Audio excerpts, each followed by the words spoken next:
They say the screams could be heard for miles. Summer 1462. You're an Ottoman soldier in the most powerful army on earth. You've conquered Constantinople.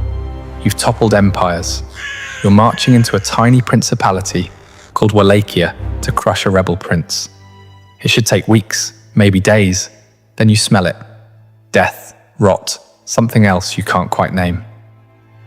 Your column slows, the scouts have stopped moving, and as you round the hill near the capital city, you see it, a forest.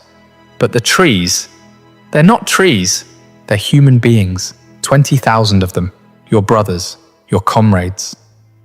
Lifted into the air on wooden stakes, arranged in perfect geometric rows, as far as the eye can see. Some have been dead for weeks, their bodies bloated and black. Others are still moving, still breathing, still screaming. Your Sultan, the man who conquered the Byzantine Empire, takes one look and turns his entire army around. What kind of mind creates something like this? And here's the part that should terrify you. This wasn't madness, it was strategy. Cold, calculated, and horrifyingly effective. The story you think you know about Vlad the Impaler? It's a lie. Not because it didn't happen, but because the truth is so much worse. This is the full account of how one man weaponized human suffering so effectively that it changed the course of empires. And by the end, you'll understand why the real horror wasn't what he did to bodies, it was what he did to minds. Let's start with a question nobody asks. What breaks a human being so completely that they become capable of this? The year is 1442. Vlad is 11 years old. His father, Vlad II Dracula, Vlad the Dragon, has just made a deal with the devil. Not a metaphorical one, a real one, with a name, Sultan Mehmed II of the Ottoman Empire. The deal is simple. Vlad II gets to keep his throne in Wallachia. In exchange, he hands over his two youngest sons as hostages. Insurance living collateral to guarantee his loyalty. So young Vlad and his brother Radu are torn from their home and delivered into the heart of the Ottoman Empire. Not as prisoners in dungeons, but as guests in the palace at Edirne and later Agriguz. They're given fine clothes, education, military training. They're taught Turkish, Arabic, philosophy, and the Quran. On the surface, it looks like privilege. But here's what the history books gloss over. This wasn't education, it was psychological warfare. Vlad spent his formative years, 11 to 17, watching his captors perfect the art of empire building. He studied how the Ottomans used fear as a governing tool. He witnessed public executions designed not just to punish, but to traumatize entire populations into submission. He learned that terror, when applied with surgical precision, was more effective than any army, and he learned something else. He was utterly powerless. While his younger brother Radu adapted, even forming a close friendship with the Sultan's son, Mehmed, Vlad refused to bend. According to Ottoman court records, he was frequently punished for his defiance. Some accounts suggest he was beaten, possibly tortured. The exact details are lost to history, but what's certain is this: something fundamental broke inside him during those years. Or perhaps more accurately, something crystallized. He developed what modern psychologists might call a persecution complex, combined with an obsessive need for control, but he channeled it. Every punishment he endured, he studied. Every torture technique he witnessed, he memorized. He was building a mental arsenal, piece by piece. In 1448, after 6 years of captivity, Vlad finally returned to Wallachia. He was 17 years old. 2 months later, his father was assassinated by rival boyars, the nobility who played both sides between the Ottomans and Hungarians. His older brother, Mircea, was buried alive. Vlad was alone, surrounded by enemies, backed by nobody. And here's where the story gets interesting. He didn't just want revenge. He wanted to remake the world in the image of his trauma. He would take everything the Ottomans had taught him about terror and refine it into something they had never seen before. But first, he had to wait. For 6 more years, Vlad lived in exile, plotting, planning, studying military tactics, and political maneuvering, and in 1456, with Hungarian backing, he finally seized the Wallachian throne. The monster was about to be born. If you're fascinated by the documented psychological breaking points that created history's most notorious figures, hit subscribe. We're just getting started with how this broken boy became something far worse than his captors ever imagined. Vlad's coronation feast in 1456 should have been a celebration. Instead, it became the blueprint for everything that followed. He invited the boyar families, the same nobility who had orchestrated his father's murder and buried his brother alive.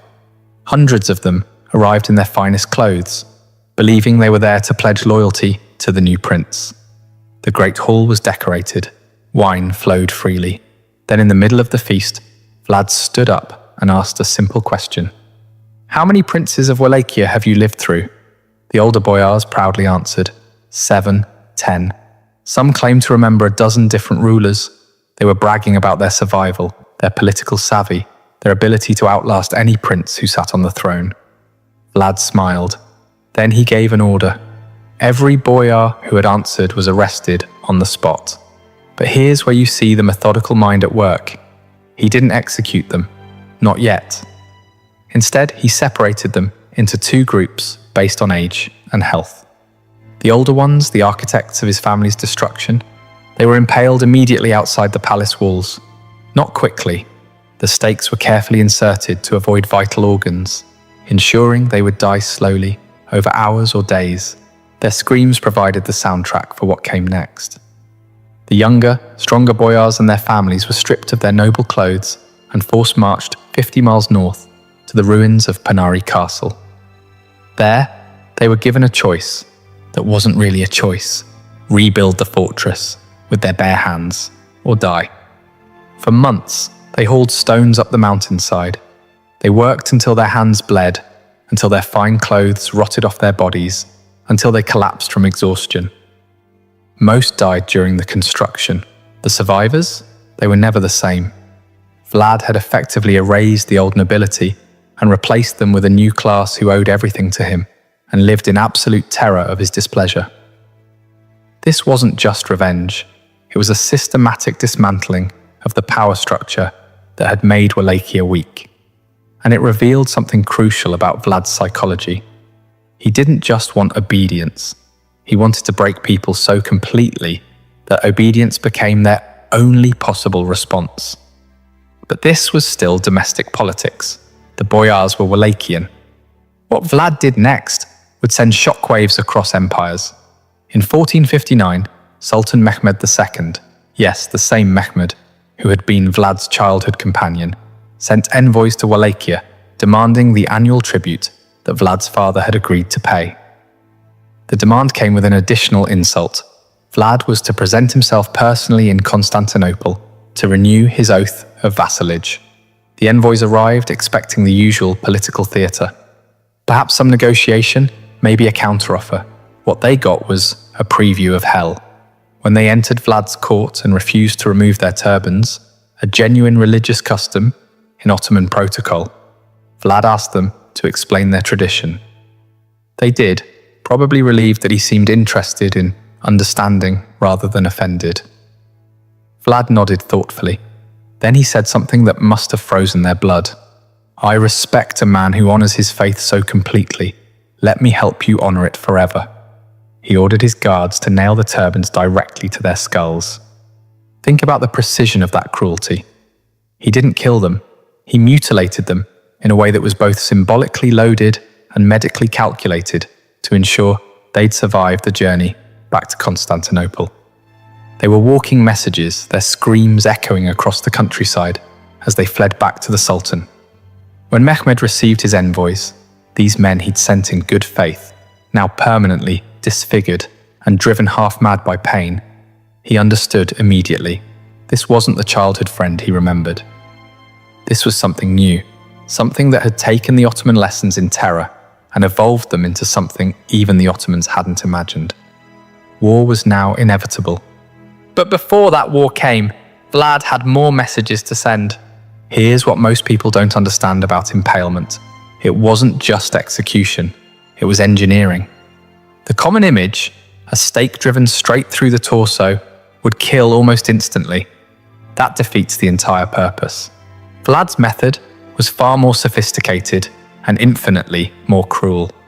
Based on contemporary medical analyses of the descriptions and surviving Ottoman accounts, here's how it actually worked. First, the victim was laid face down. The stake, carefully selected, rounded at the tip, and thoroughly oiled, was inserted through the rectum. But here's the crucial detail. It was inserted at an angle specifically designed to miss all major organs and blood vessels.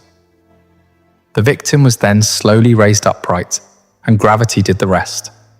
Over the course of hours, or sometimes days, their own body weight would force the stake gradually upward through their torso.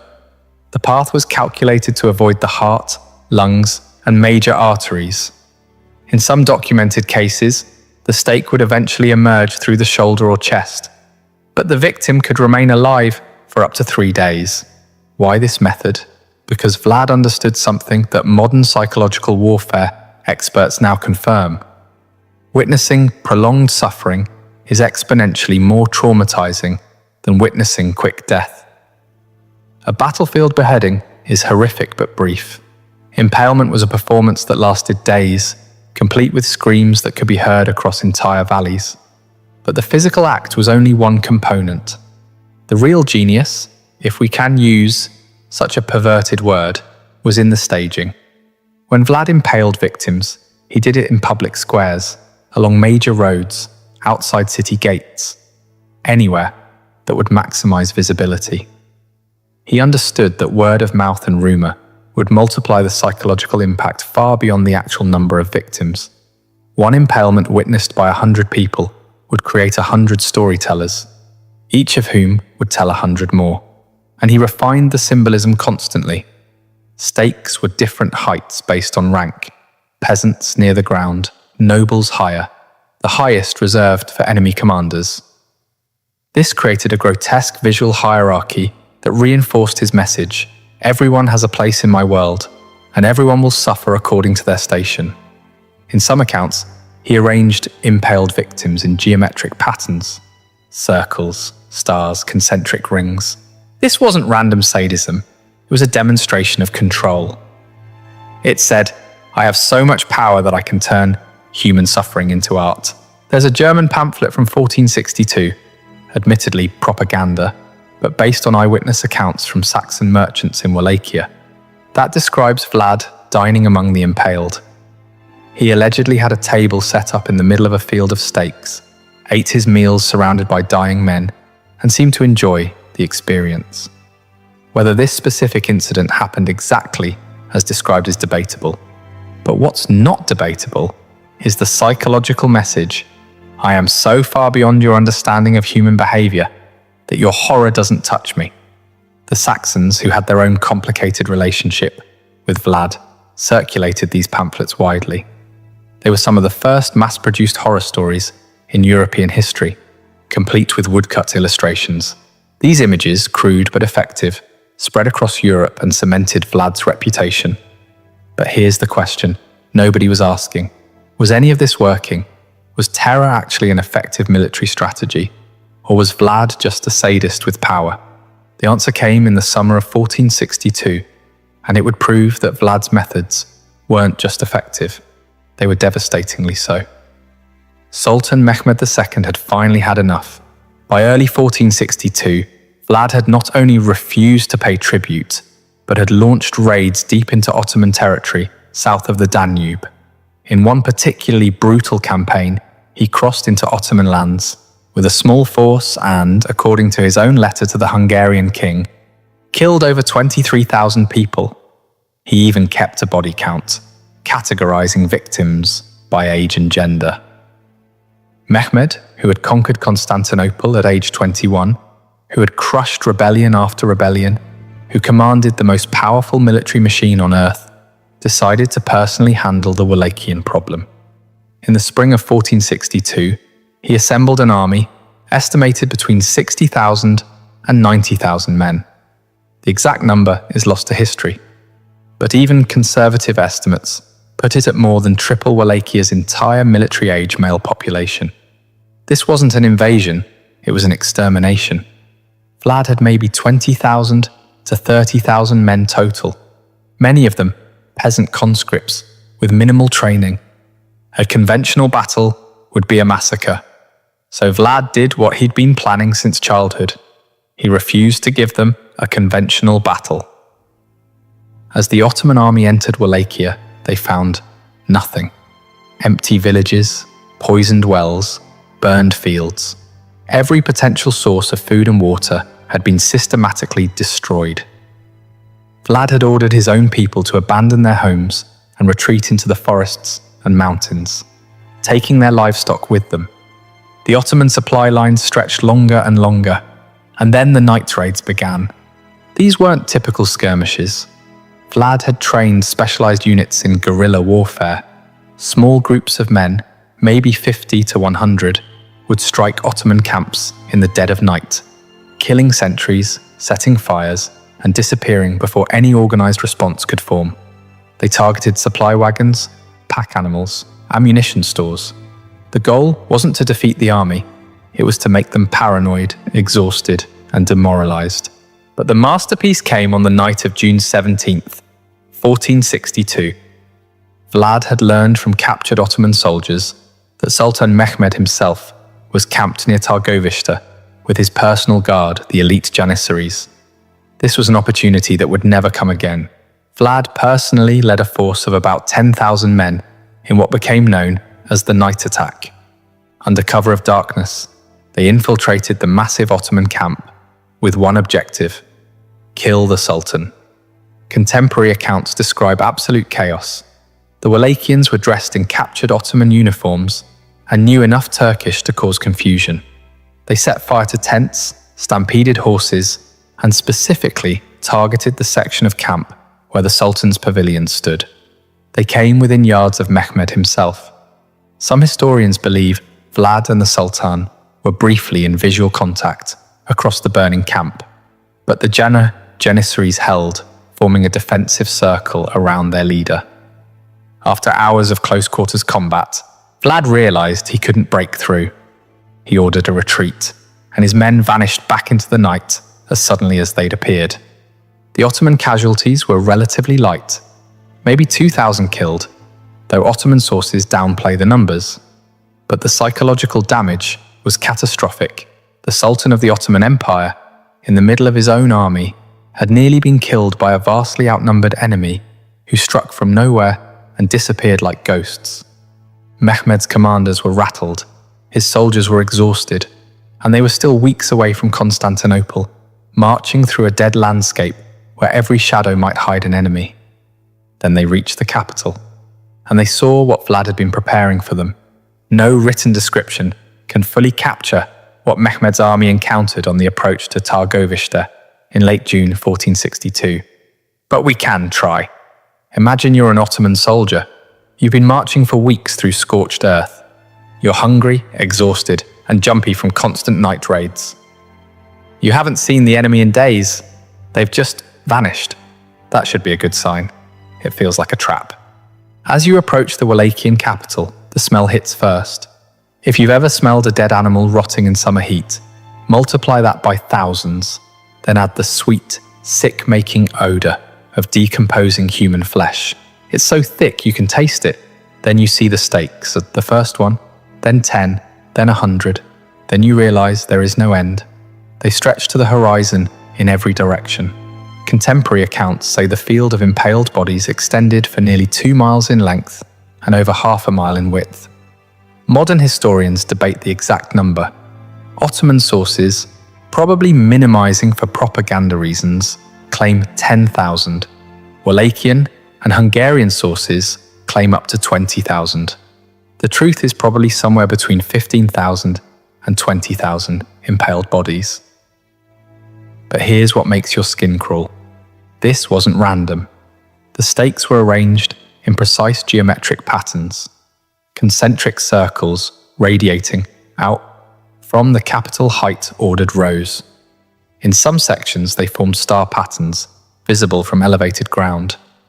Vlad had spent weeks possibly months, preparing this. He'd captured Ottoman soldiers and sympathizers from earlier raids and border skirmishes. He'd kept them alive specifically for this purpose. Some of the bodies had been dead for weeks, rotting